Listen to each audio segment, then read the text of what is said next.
برقراری امنیت کامل خطوط اشترانی در منطقه یاد شده به ویژه در شما عزیزان باشد.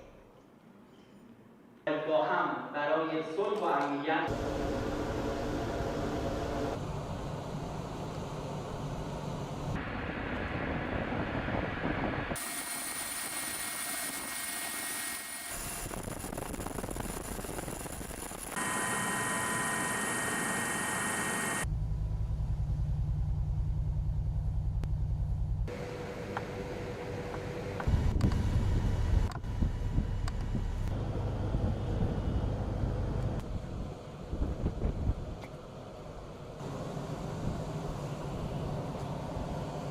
这次联演有助于加强中伊俄海军之间交流合作，进一步展示共同维护海上安全、积极构建海洋命运共同体的意愿和能力。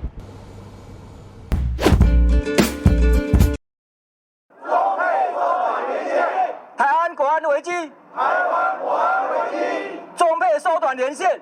台湾教授协会、台湾制宪基金会、台湾社的民团在立法院外表达对于缩短中配取得身份证年限的担忧，并重申应警觉中共侵占台湾野心。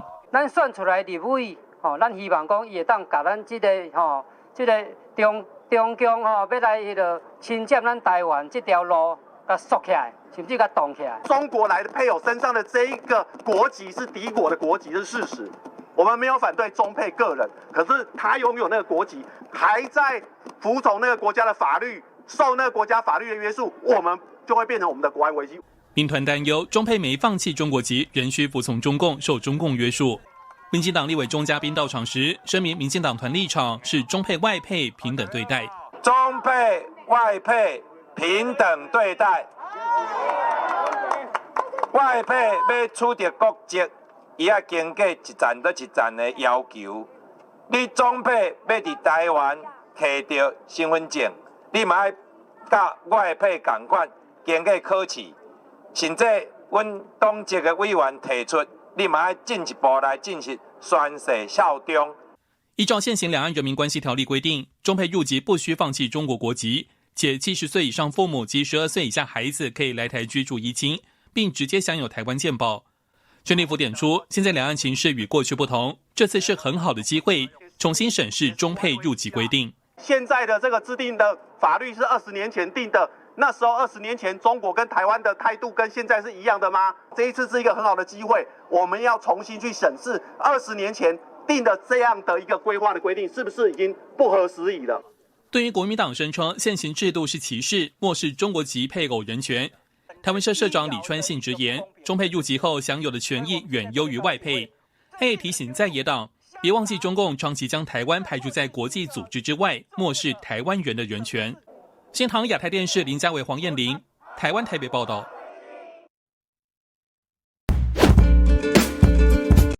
国民党推动不在籍投票，最具争议的海外投票，被民进党立委批评，不仅违宪，要让中共介选。如果台湾真的要开始讨论不在籍投票，一证投票绝对是大于通讯投票，更何况是遑论在威权国家要进行民主投票的行为。请他上网 Google 一下美国人如何在中国大陆投票。那这个通讯投票并不是在所谓的什么有一些名嘴说什么大使馆，就是在巷弄里头的咖啡厅。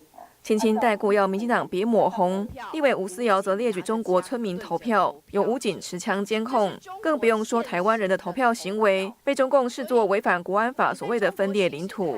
国民党版的不在籍投票就是违宪的，也是危险的，会让我们自由行使投票意志的台湾人在中国投票陷入一个危险的境地，他可能被送中共的国安法办。主张修法应该限制在全国公投的移转投票，因为可行性高，也不至于花费高额选务经费。要做不在籍投票，我们需要在选务的加强，以及呢如何达成选举的秘密性，而且正确性跟公平性都需要来研议哈。所以目前行政院并没有这方面的规划。陈建仁强调，投票是公民权利，受到宪法保障，必须确保秘密投票。不过，行政院目前没有修法规划。新唐电视黄亮简、刘姿莹台湾台报道。我先说一下伯恩斯，这条卷的是专访，他讲了什么？好像美中关系呢是现在世界上的最重要、最危险，然后最具竞争性的关系。为什么这样讲呢？他说，如果美苏之间是冷战的话，那现在美中之间应该称作什么？他很技巧的说，这场竞争是一场理念之战。当初你跟苏联也是理念的战争啊，也是这个理念之战呢。为什么叫冷战呢？因为不想打热战，跟不敢打热战。一方面就打起热战，这两个大国之间兵凶战危；二方面双方都有相当的核子武器，所以只敢冷战，不敢热战。现在因为美国官方没有定调说中美之间是冷战，所以伯恩斯呢也非常准确地抓住了国家的主轴，讲说我们是理念之战，没有说是冷战，但的确是冷战。他说我们相信我们美国理念呢，关于民主自由啦，跟着人类自由啦，民主社会等等呢，我们觉得这比较好。中共认为呢，一党专政钳制社会了，什么钳制老百姓呢比较好。我们当然不同意中共看法，所以他说的确是一场理念之战。17年不是川普上台吗？他在联合国讲话，然后同时出来连做了几个演讲。彭斯当时讲的就是理念之战，就是意识形态与价值观之战。换句话说，2017年，也就是7年前，美国已经在警告这件事情，只是现在大家慢慢醒过来。几天前，美国的国务卿布林肯呢，在慕尼黑开会，他就公开讲说，美中之间呢是存在着战略竞争。这我们讲了这么久，他们现在终于把话呢越讲越明。他说，所谓战略竞争呢，不是说我对甲国、乙国、丙国说你们必须做出选择。他说，我们的做法是，我们提供一个更好的做法。中共提出，不管北京模式或什么或一党专政，美国这个理念，你们大家选，你们觉得谁比较好？2017年我读了彭斯演讲，受到启发嘛。2018年当时我们就已经公开讲，大家都必须选边。然后当时我们就跟一些大企业就讲说，你们必须选边，因为最后美国逼你选边。那你说现在为什么变成这样子呢？简单说就是，现在美国上下各界呢对中共的认识呢越来越深了。不管是中国的贸易战争的作为啦，它的战狼外交啦，偷窃欧美的科技啦，网络战争啦，南海问题啦，香港问题啦，新疆问题啦，乃至中共支持俄罗斯问题，跟挑衅台湾，然后威逼台湾等等，所有这些大家看在眼里面，就是你中共在呼应俄罗斯，双方东西呼应呢，准备挑战跟破坏国际秩序。这就是我讲的，美中现在对抗已经结构化了，已经固化了，不是轻易说谁讲2句话可以改变的。所以伯恩斯的话呢，只是比较技巧地表达了我们这几年来的观察，那等于说再次肯定了我们对这个问题的见解。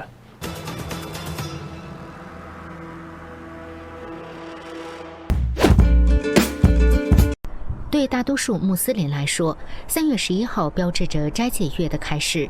以色列此前表示，如果哈马斯拒绝释放剩余以色列人质，以色列将从斋戒月开始推进对加沙南部城市的进攻，继续清剿哈马斯。美国总统拜登周一表达了对以色列军事行动的担忧。He must pay more attention to the innocent lives being lost as a consequence of the actions taken. He's hurting, in my view, he's hurting Israel more than helping Israel. 以色列总理内塔尼亚胡当天驳斥了拜登的说法。If he meant by that I'm pursuing private policies against the majority, the wish of the majority of Israelis, and that this is hurting the interests of Israel, then he's wrong on both counts. 伴随着对加沙中部努塞拉特营地的轰炸，有媒体周一披露，以军正在核实哈马斯第2军事领导人马尔万·伊萨是否已在空袭中丧生。如果伊萨被确认死亡，他将是以色列期间剿灭的最高级别哈马斯官员。截至目前，以色列军方和哈马斯均未对此发表评论。新唐人电视台记者易静综合报道。必须要向社会广大的消费者道歉，对不起。金福华食品南投厂卷入苏丹红风波，董事长杨义炼亲上火线，12日率领公司总经理、副总经理为这次食安事件鞠躬道歉。据调查，金福华从高雄精湛公司进货约9000公斤含有苏丹红辣椒粉，被制成沙茶酱等55款产品，共计近23万公斤。南投县卫生局12日表示，福宝沙茶酱系列至今已下架31项产品，合计超过13.7万公斤。做食品是一个良心事业，知识误踩地雷，我们以后会更深深以为戒警惕，也会加强我们食安控管。本公司正式决定全面回收有使用辣椒粉原料的商品。中国苏丹红辣椒粉事件自2月下旬发酵。调查发现，京站负责人李燕婷利用亲友名义开设10多家公司，并登记在同一个地址来规避查核。对此，主管公司登记的经济部商业署表示，已把相关公司资料提供卫福部，将持续比对公司登记资料，防堵人头公司从事违法行为。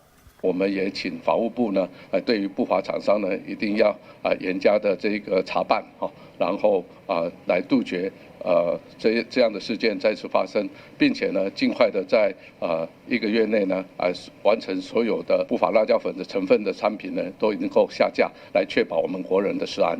另外，京站负责人李燕婷等3人涉嫌不当收购中国辣椒粉原料加工，遭雄检声押，均获交保。但李燕婷和吴姓女员工交保后失去音讯，检警12日中午在李燕婷前妻住处楼下发现她的行踪，目前已拘提到案，带回调查。吴姓女员工则仍在联系中。新桃亚太电视王冠霖、李晶晶，台湾台北南投报道。